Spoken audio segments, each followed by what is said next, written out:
कौन सी भूल हो जाने के कारण बच्चे माया की पकड़ में आ जाते हैं? परमपिता का कहना है तुम रूह को याद करेंगे, लेकिन अकेली रूह को का याद करने से कुछ बात बनेगी नहीं। रूह को याद करने के साथ साथ पहले अपनी आत्मा को याद करो, अपनी रूह को याद करो, और फिर जिसमें मैं प्रवेश करता हूं, जिस बड़े मटके में, पहले उसको पहचानो और फिर उसमें मेरे को याद करो। तो उनको कुछ अच्छा ही नहीं लगेगा, उन बच्चों को जिनके अंदर से आवाज निकलती है, नजर से निहाल किंदा प्यारा सदगुरु। तो कितनी अपने ऊपर खबरदारी रखनी चाहिए कि हमें कोई और तो नहीं याद आता है?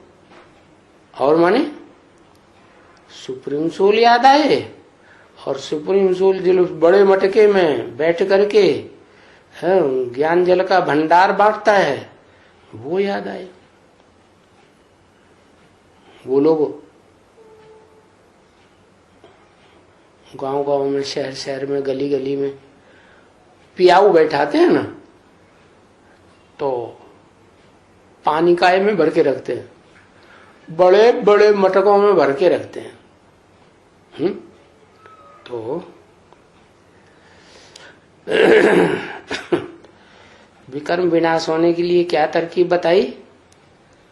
आत्मा और सुप्रीम सोल, वो आत्मा जिस मनुष्य सृष्टि के सुप्रीम मनुष्य में प्रवेश करती है, जो इस सृष्टि रूपी रंगमंच पर ऑलराउंड पार्टधारी है, हीरो पार्टधारी है,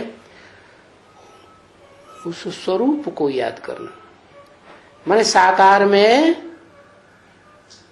निराकार को याद करना, तो विकर्म विनाश होने। तो इस बात को ध्यान में रखना चाहिए, कितनी अपने ऊपर खबरदारी रखनी चाहिए कि ऐसे स्वरूप को याद न करने से माया समझ जाती है क्या कि अब ये हमारे पकड़ में आ जाएगा। क्या या अकेली देह को याद किया तो भी पकड़ में आ जाएगा, और अकेले आत्मा को याद किया तो टिक नहीं पाएगा। क्यों? क्योंकि 63 जन्म तो क्या 84 जन्म देह का सुख भोगा है, इसलिए देहधारी आत्मा को जरूर चाहिए। तो समझ आती है माया को, और माया पकड़ लेती है कि अभी इनका योग टूटा हुआ है। किसके साथ है? परम पिता परमात्मा के साथ, एक के साथ नहीं, परम पिता शिव के साथ, और जो परम पार्टधारी परमात्मा है उसके साथ। माता पिता से बुद्धि योग टूटा हुआ है, माता पिता कैसे हो गए? है शरीर तो एक ही है? शरीर एक ही है, माता पिता कैसे हो गए? क्योंकि जो ज्ञान का बीज डालता है वो पिता हो गया। गीता में भी लिखा है अहम बीज प्रदप पिता। और जिसमें बीज डाला जाता है वो हो गई माता। तो मूल रूप में ये माता पिता का संपन्न रूप हुआ, जिसे भारतवर्ष में कहते हैं शिवलिंग। क्या? शिव बाप, और लिंग तो उनको होता ही नहीं, देह नहीं होती है तो इंद्रियां कहां से होंगी? तो जिस लिंगधारी में प्रवेश करते हैं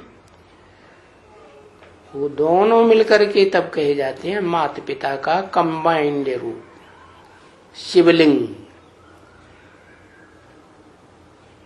उस माता को फिर कहते हैं हिरण्यगर्भ।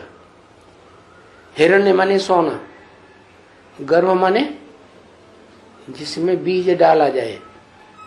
तो वो जो शरीरधारी व्यक्तित्व है वो शरीर हो गया हिरण्यगर्भ।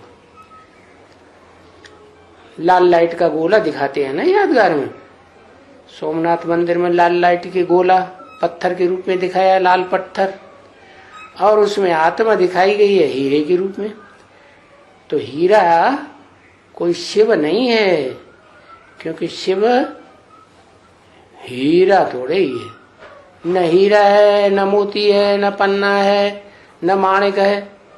वो तो उसकी गिनती कोई रतन में होती नहीं, तो सबसे न्यारा है। तो उसको जो बहुत याद करता है, तो 100% याद की स्टेज में पहुंचे तो वो शिव समान बन जाता है। तो उसकी बात बताई कि उसको याद न करने से माया को समझ में आ जाता है कि अभी इनका बुद्धियोग टूटा हुआ है। किससे? जो माता पिता हैं फाइनल ऊंचे ता ऊंचे भगवंत का रूप में, क्योंकि ऊंचे ते ऊंचा कोई इस दुनिया की ही बात होगी, बाहर की दुनिया की तो बात नहीं होगी, बाहर की कोई दुनिया होती भी नहीं। और आत्माओं की जो दुनिया है वहां तो ऊंच नीच का सवाल ही नहीं, वहां तो सब बिंदु बिंदु आत्मा है एक जैसी, न कोई ऊंचा न कोई नीचा। तो बताया कि माया को पता पड़ जाता है कि अभी ये याद नहीं कर रहे हैं एक्यूरेट, तो वो खुशी नहीं हो सकती। तो माया बड़ी खुश होती है, फिर अपने तरफ खींचती है। किसको है? अपने तरफ किसको खींचती है? वो खींचती है, माया खींचती। क्या खींचती है? देवान। क्या? क्योंकि दो का कॉम्बिनेशन तो याद रहा नहीं। तो माया जो है वो देह अहंकार स्वरूपिणी देह भान को खींच लेती है, क्योंकि उस तरफ से टूटा हुआ है बुद्धियोग। न अपन को आत्मा समझा, न आत्मा का बाप याद रहा, तो बुद्धियोग टूट गया। तो जरूर कुछ न कुछ उल्टा सुल्टा हो ही जाता है। जब बच्चों का बुद्धियोग टूटता है माता पिता के कॉम्बिनेशन से, तो क्या होता है रिजल्ट?